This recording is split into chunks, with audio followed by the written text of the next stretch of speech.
बांकीपुर में चुनाव तो खत्म हो गया है। अब सबकी नजर 3 अगस्त को होने वाले मतदान पर है। बांकीपुर में महज 34.87% वोटिंग हुई है। अब जानकार कयास लगा रहे हैं कि इस कम वोटिंग का किसको फायदा होगा और किसको नुकसान। बांकीपुर उपचुनाव के लिए कुल 422 बूथों पर वोटिंग खत्म हो चुकी है। बीजेपी के नीरज सिन्हा, आरजेडी की रेखा गुप्ता और जनसुराज के प्रशांत किशोर की किस्मत अब ईवीएम में कैद हो गई है। सुबह 9 बजे तक बांकीपुर में वोटिंग प्रतिशत 4.61% रहा। इसके बाद 11 बजे तक 11.50% रहा। दोपहर 1 बजे तक 20%, 3 बजे तक 27.90%, शाम 5 बजे तक 33.57% और शाम 6 बजे तक 34.31% वोटिंग हुई। वोटिंग का फाइनल आंकड़ा 34.87% तक पहुंच गया है। उपचुनाव का वोटिंग परसेंटेज इसी तरह का रहता है। वैसे भी बांकीपुर के वोटिंग का परसेंटेज अगर नॉर्मल चुनाव भी होता था 5-5 साल में तो वही 40-41% ही जाता था। इसलिए उपचुनाव के हिसाब से वोटिंग परसेंटेज में बहुत ज्यादा अंतर नहीं पड़ा। अगर आप लीजिए कि जब माननीय श्री नवीन सिन्हा जी का डेथ हुआ था तो उस समय वोटिंग परसेंटेज कितना 20% के आसपास था। और हमें लगता है कि उपचुनाव के हिसाब से लोगों ने अपना मत गिराया है। बांकीपुर विधानसभा चुनाव में वोटिंग प्रतिशत की बात करें तो 2006 के उपचुनाव में यहाँ महज 19% वोटिंग हुई थी। 2010 में 36.96%, 2015 में 40.24%, 2020 में 35.91% और 2025 में 41.35% वोटिंग हुई थी। इस बार वोटिंग 34.87% हुई है। लाख कोशिशों के बावजूद वोटिंग परसेंटेज में कमी बताती है कि लोकतंत्र में कहीं ना कहीं वर्तमान सरकार के प्रति उदासीनता है और लोग जानते हैं कि उपचुनाव में एक सीट जीतने और हारने से भारतीय जनता पार्टी के सेहत पर कोई असर नहीं पड़ेगा। इसलिए कहीं ना कहीं वो उदासीन होकर मतदान किए हैं और ये मतदान प्रतिशत सरकार के लाख जागरूकता अभियान चलाने के बावजूद फेल होता है। तो कहीं ना कहीं सरकारी मिशनरियों पर भी सवालिया निशान खड़े होते हैं कि आखिर ऐसी कौन सी मजबूरी रही कि आप वोटिंग परसेंटेज नहीं बढ़वा सके। बांकीपुर विधानसभा की बड़ी आबादी जिले से बाहर रहती है। पढ़ाई या रोजगार के मकसद से बांकीपुर का युवा महानगर की ओर रुख कर लेता है। सारे देश में यूं भी पूर्ण शहरी असेंबली सीटों पर मतदान का प्रतिशत कम ही होता है। राज्य चुनाव में जहां मुख्यमंत्री चुनने को लेकर मतदाताओं में भारी जोश होता है, वहीं उपचुनाव में मतदाताओं की दिलचस्पी परंपरागत तौर पर कम ही रहती है। पिछले विधानसभा चुनाव में बांकीपुर विधानसभा सीट से जनसुराज पार्टी की उम्मीदवार वंदना कुमारी को 7,717 वोट मिले थे, जबकि बीजेपी के नितिन नवीन को 98,299 वोट मिले थे। ये बहुत बड़ा अंतर है जिसे पाटना आसान नहीं। 25 को हुए आखिरी असेंबली चुनाव में बीजेपी और नितिन नवीन को कभी 59% से कम वोट नहीं मिला। वहीं 2006 से अब तक बांकीपुर में विपक्ष के उम्मीदवार को कभी 33% से ज्यादा वोट नहीं मिला। जाहिर है बांकीपुर बीजेपी का एक ऐसा किला है जो कम वोटिंग प्रतिशत के बावजूद कभी दरका नहीं। अगर ये मान लिया जाए कि बांकीपुर में जीतने वाले कैंडिडेट को 50,000 वोट चाहिए तो आज तक विपक्ष के किसी कैंडिडेट को इतना वोट यहाँ बांकीपुर की जनता ने कभी दिया नहीं। 2015 में कांग्रेस के कुमार आशीष को विपक्षी कैंडिडेट में सबसे ज्यादा 46,992 वोट मिले थे, जबकि 2020 में बीजेपी के पूर्व सांसद शत्रुघ्न सिन्हा के बेटे लव सिन्हा को 44,032 वोट और 2025 में आरजेडी की रेखा कुमारी को 40,363 वोट मिले थे। देखिए, बात स्पष्ट है। शुरू से ही भारतीय जनता पार्टी ने एक साधारण कार्यकर्ता मंडल अध्यक्ष को चुनाव में अपना उम्मीदवार बनाया और दूसरे तरफ बड़ी बड़ी ताकतें चुनाव के मैदान में थे।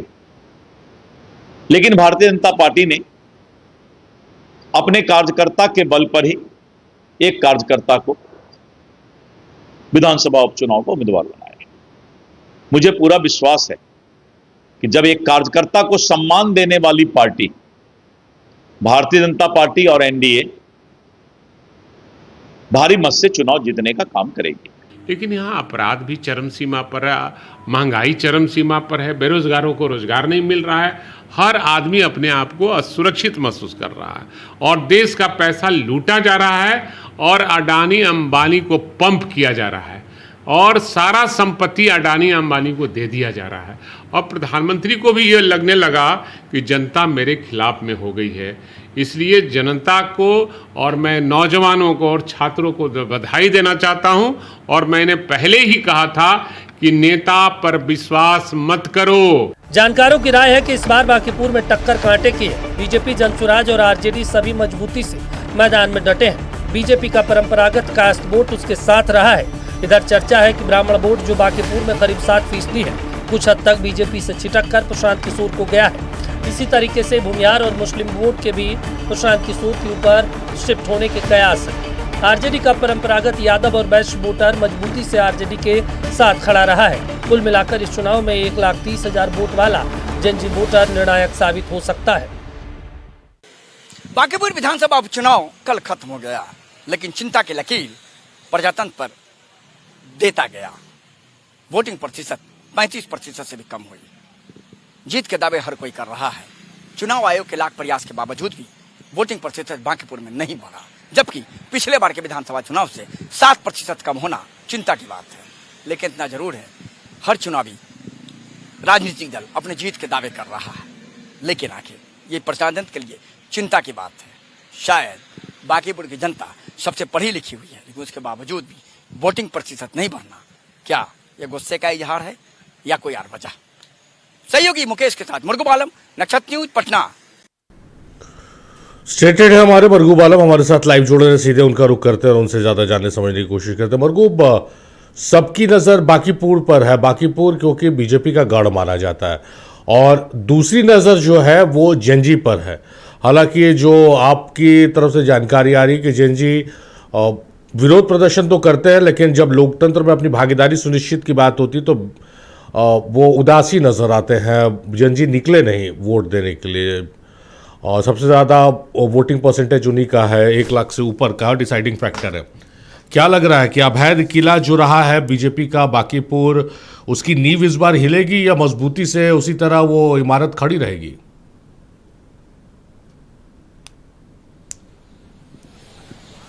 कल हमसे आपसे बातचीत हुई थी, 24 घंटे हो गए। इस 24 घंटे में कई राजनीतिक परिवर्तन हो गए। सूत्रों के हवाले से खबर, अभी तक के पूरे आप सिनारियो को देखेंगे और जो हमने पिछले 24 घंटे में अपने सूत्रों से जानकारी ली, जो हमने कर रिपोर्टिंग की, प्रशांत किशोर ने ऐसा कोई भी फैक्टर नहीं है जिस फैक्टर में प्रशांत किशोर ने सेंध नहीं लगाया हो। एक ये इब्राहिम जी, आप मान लीजिए 3 तारीख को भी निश्चित तौर पर लाइव बोर्ड में रहेंगे सब लोग, आप देखेंगे वोटर का नहीं निकलना, ये बहुत चिंता की बात है बांकीपुर के लिए। और बांकीपुर लगातार इतिहास बनाता रहा। अब आप समझिए कि 65% से ज्यादा वोटर घर में रह गए, निकले ही नहीं। लेकिन दावा क्या है बीजेपी का? उपचुनाव में यही वोट होता है, कोई दिक्कत नहीं है, जीत हमारी निश्चित है। विपक्ष कह रहा है कि अरे भाई आपसे गुस्सा है, आपको वोट क्यों देगा, निकलेगा तो आपको वोट देना पड़ेगा, चलिए निकले ही नहीं। ये भी एक नया थेसिस आ गया कांग्रेस और बीजेपी की तरफ से। कल एक बड़े मंत्री और एक स्टेट के मंत्री ने लोगों से अपील किया था 3 के 4 बजे कि निकलिए वोट करिए। माधव कुमार सिंह एडिशनल सीओ का हमने इंटरव्यू किया तो उन्होंने कहा कि मैं आपके माध्यम से अपील करता हूं, निकल करके वोट करें। किसी के अपील का कोई असर नहीं हुआ। अब आते हैं सबसे महत्वपूर्ण फैक्टर पर, ये कम्युनिकेशन क्या कहेगा। लड़ाई तो इतनी ज्यादा टफ है इब्राहिम जी, बहुत ज्यादा टफ है लड़ाई, मैं आपको बता रहा हूं। और इस लड़ाई में कौन किसे पटकनी देगा ये कोई नहीं बता रहा है। हमने बीजेपी के कई सूत्रों से बातचीत की, कहा इंतजार कीजिए। ये वही बांकीपुर है जहां चुनाव नॉमिनेशन से लेके रिजल्ट तक एक ही जुबान पर बात आती थी, चाहे वो पत्रकार रहें, चाहे वो राजनेता रहें, चाहे एक्सपर्ट रहें, कि यहाँ कौन हराएगा बीजेपी को। यहाँ तो 60,000, 50,000, 70,000 वोट से बीजेपी का कैंडिडेट यहाँ से जीत किया जाता है। लेकिन इस बार कहा जा रहा है इंतजार कीजिए। और पीके के खेमे का दावा है कि कुछ नहीं, बिहार के बांकीपुर ने बदलाव कर दिया है। तो आप पूरे चुनाव के कम्युनिकेशन को देखें, सिनारियों को देखें, और कल जो हमने आपसे बातचीत की थी और आज मैं जो बात कर रहा हूं उसमें बहुत परिवर्तन नहीं है। उसमें परिवर्तन यह है कि बीजेपी के लोग कह रहे हैं इंतजार कीजिए। फर्क यही है, पीके का कल भी दावा था और पीके का आज भी दावा है कि मैं नहीं जीत रहा हूं, लेकिन बांकीपुर की जनता ने बदलाव कर दिया। लेकिन इस वोट परसेंटेज का क्या होगा? जिस भी कैंडिडेट को 50 से 55-60 हजार वोट आ गया, वो आदमी लैंडस्लाइड मार्जिन से चुनाव जीतेगा। मैं आपको कह रहा हूं 1,17,18,000 के आसपास वोट हुआ है। ये इलेक्शन कमीशन की रिपोर्ट हमारे पास है। चूंकि 35% वोट पूरा नहीं है, उससे भी कम वोट हुआ है। तो इब्राहिम जी, इस पूरे वोट को आप देखिए, प्रशांत किशोर का दावा, बीजेपी का उतना बड़ा वोट बैंक, और राजनीतिक टीकाकार का कहना है कि बीजेपी ने हर जात धर्म के वोट में पीके ने सेंधमारी कर दिया है। तो ये इसका फायदा पीके को मिलने जा रहा है। ये राजनीतिक टीकाकार का कहना है। बीजेपी कह रही है कि मेरा वोट जो था वो वोट हमें पड़ा, इसलिए हमें कोई दिक्कत नहीं है। राजद का अलग राग है, राजद करी कि कुछ नहीं, हमको तो जो वोट बैंक था ही, हमने लोगों के वोट बैंक में सेंध लगा दिया।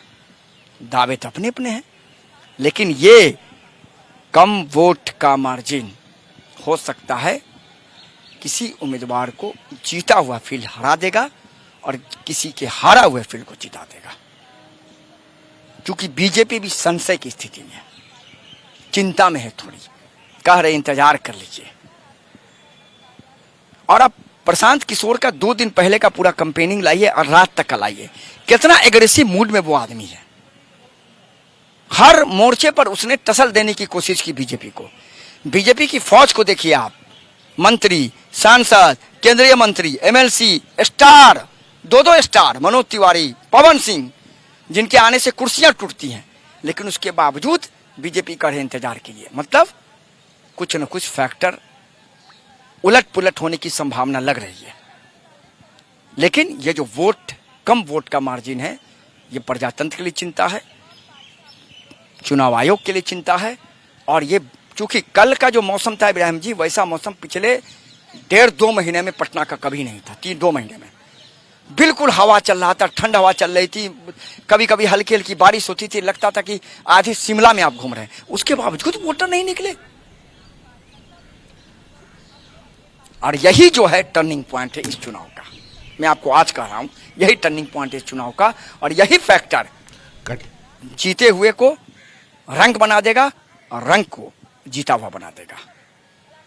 इंतजार 3 तारीख का कीजिए। 8 बजे सुबह से काउंटिंग शुरू होगी, 12 बजे तक पूरा सिनारियो फाइनल हो जाएगा कि रेखा गुप्ता जा रही हैं, कि प्रशांत किशोर जा रहे हैं, कि नीरज सिन्हा जी जा रहे हैं। लेकिन इतना जरूर है कि पीके के खेमे में बम है, राजद के खेमे में खामोशी है और बीजेपी के खेमे में है। इंतजार कीजिए, 3 तारीख को पता चलेगा। इब्राहिम जी, बहुत शुक्रिया आपका तमाम बातचीत, तमाम जानकारियों के लिए।